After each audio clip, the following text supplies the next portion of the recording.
Alright, this is another 100-foot test of the PVC train horn.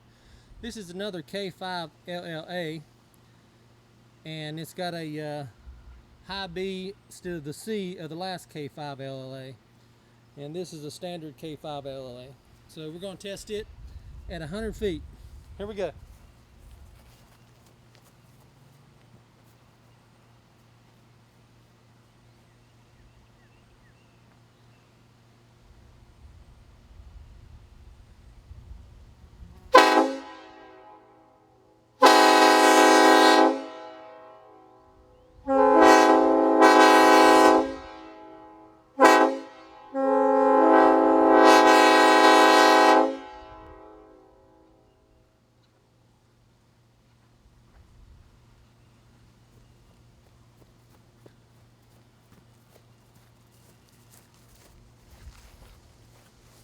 Alright, PVC train horn K5LLA.